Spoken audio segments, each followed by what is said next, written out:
dieser Krieg, der nur damit enden könnte, dass entweder die germanischen Völker ausgerottet werden oder dass das Judentum aus Europa verschwindet. Ich habe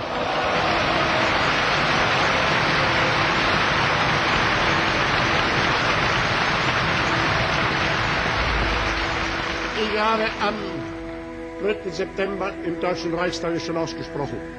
Und ich hüte mich vor voreiligen Prophezeiungen, dass dieser Krieg nicht so ausgehen wird, wie die Juden sich vorstellen, nämlich, dass die europäischen arischen Völker ausgerottet werden, sondern dass das Ergebnis dieses Krieges die Vernichtung des Judentums ist.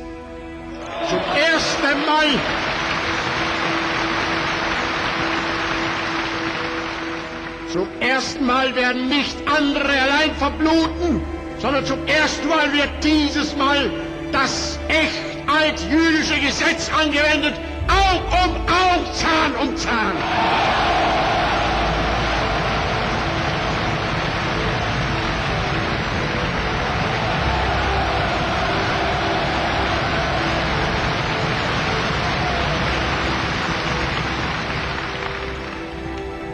Und je weiter sich dieser Kampf ausbreitet, umso mehr wird sich mit diesem Kampf, das mag sich das Weltjudentum gesagt sein lassen, der Antisemitismus verbreiten.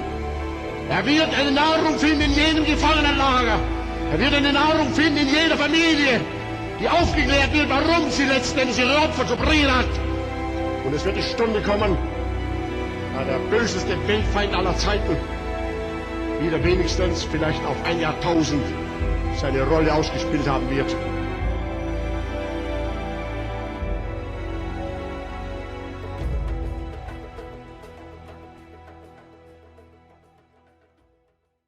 Bueno, chicos, estamos abandonando lo que era la antigua ciudad medieval de Cracovia, porque vamos a Kazimierz, que Nos es dirigimos al barrio el judío. barrio judío. Básicamente, para que os hagáis una idea, hemos salido de la ciudad medieval antigua y ahora vamos a una pequeña ciudad antigua que se llamaba Kazimierz, que luego ya se anexó a lo que es la ciudad medieval y ahora es lo que forma la Cracovia actual, y es donde fue el gueto judío. ¿Qué pasó con los judíos? Cuéntaselo. Pues sí, es que todo esto tiene un contexto y hay que retroceder varios siglos atrás. Resulta que en la chispa, donde todo surgió con el problema de los judíos, se podría decir que fue durante la peste negra, ¿no? Sí, sobre todo en la Edad Media. Así es. Y es que resulta que en el caso de los cristianos, los monjes, pues solamente se duchaban 1 o 2 veces al año. Efectivamente, es que además lo tenían prohibido, en plan ducharse más veces. ¿Cuál era la comparación con los judíos? Que es que ellos celebran el Sabbat. Y el Sabbat, que para nosotros es el sábado, ellos se duchaban 1 vez a la semana, se lavaban 1 vez a la semana. Entonces, ¿qué pasa? Que es que los judíos no tenían problemas de salud, no tenían tantas enfermedades como teníamos los cristianos. Entonces los cristianos pensaban pues que los judíos envenenaban el agua y los pozos para asesinar cristianos, cuando en realidad era más una cosa de higiene que una cosa de envenenamiento y de conspiración. Los judíos vivían alrededor de Polonia. ¿Qué pasó? Que tuvieron que venir aquí, ¿no? Efectivamente, después de, entre las cruzadas, entre lo que sucedió con la peste negra, al final siempre ha sido como una población muy odiada, y pues se fueron moviendo por todo el panorama europeo hasta asentarse en esta zona de Cracovia. She'd take the world off my shoulders if it was ever hard to move. She'd turn the rain to a rainbow when I was living in the blue. Why then, if she's so perfect, do I still wish that it was you? Importante también para conocer la historia de esta zona de Cracovia, este barrio, es conocer la historia de Casimiro III el Grande. Hemos hablado ya en alguna parte de los vídeos sobre Casimiro III, y es que Casimiro III fue el rey más importante de Cracovia. Es el rey que empezó a realizar la segunda reforma más importante de la ciudad y necesitaba mano de obra. Por lo tanto, acogió a todos esos judíos que estaban bastante denostados por la sociedad europea, los trajo aquí para trabajar y sobre todo para establecer relaciones comerciales, porque ellos eran muy buenos sobre todo en idiomas.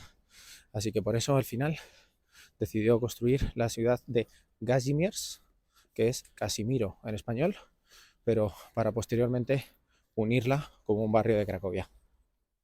Resulta que Casimiro III tenía muchas amantes y entre ellas estaba Esther, una judía que se enteró de todo lo que estaba pasando en Europa con los judíos y le pidió esta ayuda a Casimiro III.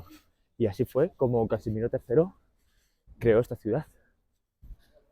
Volviendo al punto de que los judíos eran los mayores comerciantes, los polacos se dieron cuenta de que estaban perdiendo un patrimonio muy importante. Ellos no eran tan ricos como los judíos, ellos eran cada vez menos ricos y los judíos aún más ricos.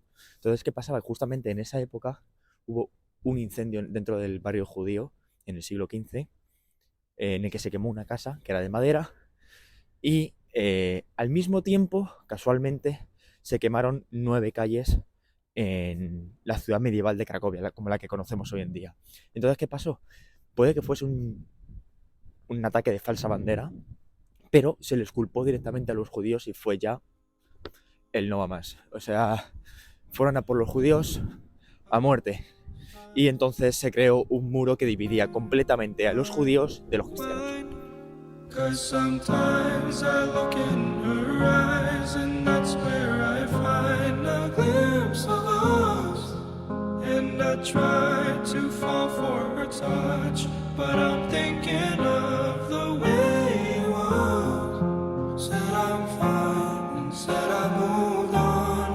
I'm only here passing time in her arms, hoping I'll find a glimpse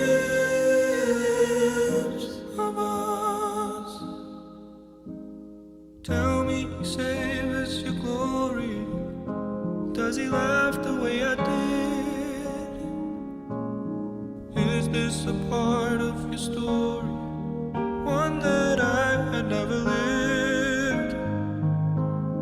Maybe one day you feel lonely, and in his eyes you'll get a glimpse. Maybe you'll start slipping slowly and find me again. En 1822 el muro se derriba. Aún queda alguna parte que seguramente Está al lado lo de la podáis ver en sinagoga el vídeo. antigua. Está justo al lado de la sinagoga antigua, que hoy en día se utiliza como museo. Y lo curioso es que es verdad que los ortodoxos, que son al final los más religiosos, digamos, son los que se siguen quedando en el barrio judío, igual que los pobres que no tienen para salir. Pero es cierto que ya como tienen un poquito más de posibilidades de poder moverse, los que tienen dinero para poder irse del barrio judío se alejan un poco de las calles principales y de lo que es la plaza, se alejan de estas zonas, se ponen en los exteriores del barrio en casas muchísimo mejores. Así que eso es lo que pasó en el siglo XIX. Tanto los nazis como los polacos comunistas fueron bastante duros con la comunidad judía. Y es que en los años 60, para los polacos comunistas no existía la propiedad privada. Así que lo que hicieron fue empezar a usurpar un montón de sinagogas para utilizarlas como templos culturales y también viviendas. Posiblemente ahora mismo nos encontremos en una de las escenas más escalofriantes e importantes de la lista de Schindler. En esta misma escena se veía como las maletas iban cayendo, tiraban las maletas, las arrojaban, arrojaban todos los recuerdos de todas las familias judías. En este mismo punto, una judía bajaba las escaleras y un niño policía iba a dar el aviso de que iba a aparecer, pero al final se fue y no dio el aviso. Y hay un punto muy interesante de Steven Spielberg, y es que resulta que él tenía preparado el guión en los años 80. Él ya tenía pensado la película, pero psicológicamente no se veía realmente capacitado como para poder filmarla. Entonces no fue hasta los años 90 cuando comenzó las grabaciones de la lista de Schindler.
importante recordar que la ocupación nazi fue en 1939 y Polonia fue ocupada tanto por los nazis como por los soviéticos.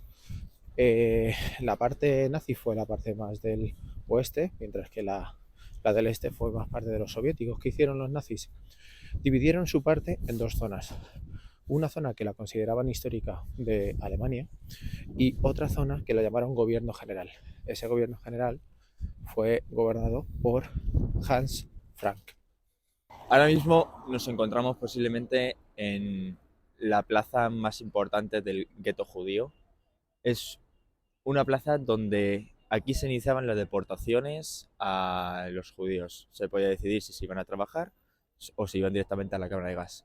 Podemos ver aquí que hay muchísimas sillas, pero muchísimas, y concretamente hay hasta 65 sillas. Esas 65 sillas representan cada una a 1000 judíos que sufrieron el holocausto nazi. En este caso, por ejemplo, está esta silla de aquí, que es la única silla que mira hacia ese lado. Bueno, pues en esa misma calle, en esa misma callejuela, hacían los fusilamientos. Luego están las sillas pequeñas, son sillas que representan también a los niños judíos que sufrieron el holocausto nazi, y no solamente representa eso, sino que también representa el este. El este era símbolo de libertad, representa la fábrica de Oskar Schindler, por ejemplo. Y las sillas grandes, las sillas que indican el sur, indican la agonía, indican la muerte y sobre todo señalan hacia el campo de concentración nazi que había aquí en Cracovia. Justamente lo que tengo a mi espalda es el edificio de la Gestapo. Ahí mismo se reunían para realizar las deportaciones y para tomar las decisiones que tenían que tomar. Sí, porque no entraban para otra cosa. Efectivamente, no entraban para nada, lo tenían totalmente prohibido entrar.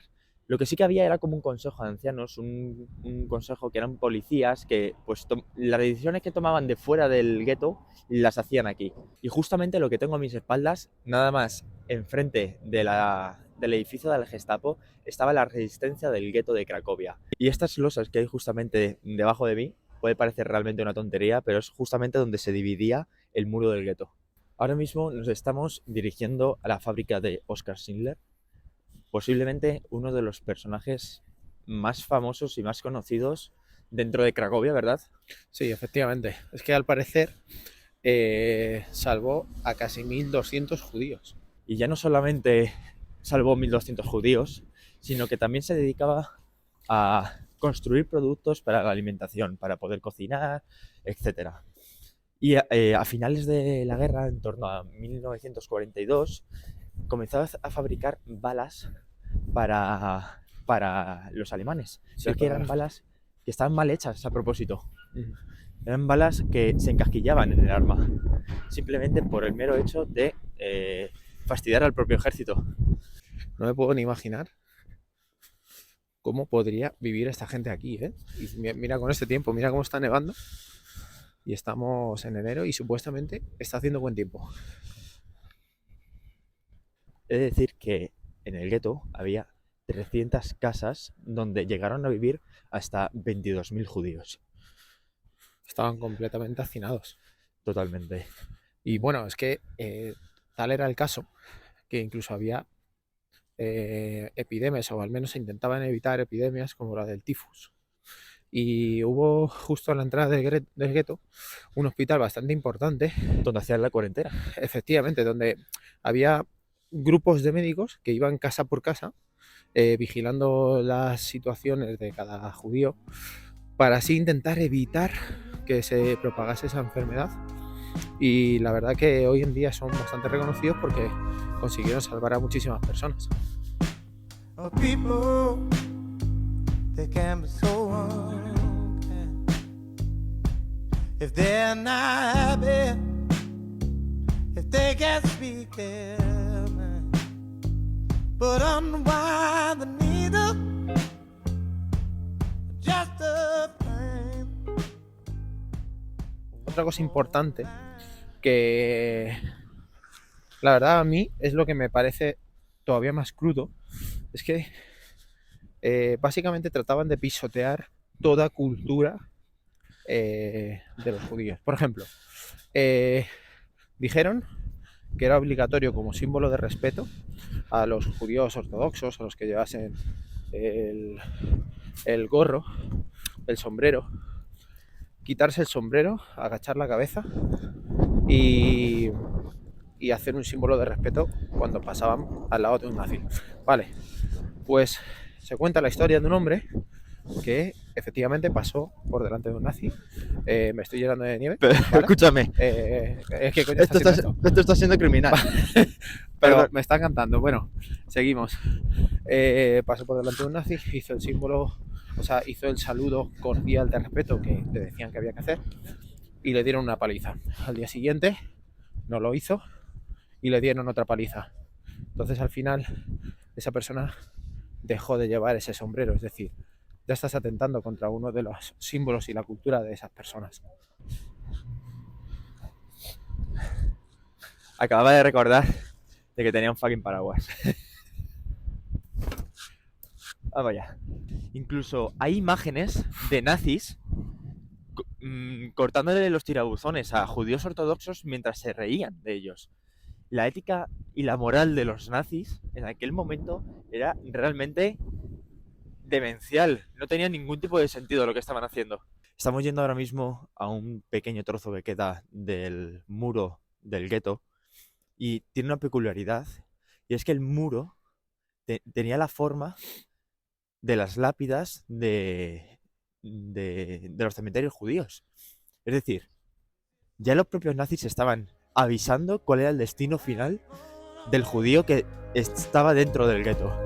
Oh, this morning, it had something to say. Is this it? Or has it fallen away?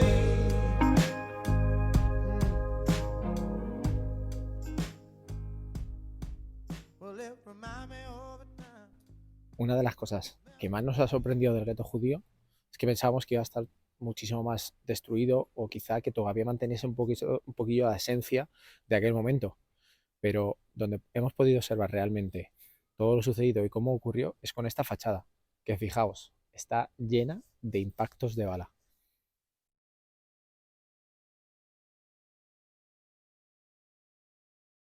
Este puente en el que nos encontramos no es el realmente importante.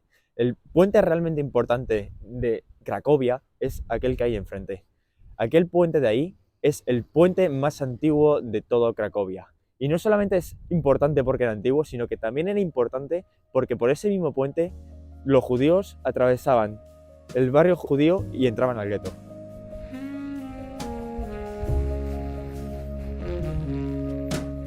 Holding me back, gravity's holding me back. I want you to hold out the palm of your hand. Why don't we leave it at that?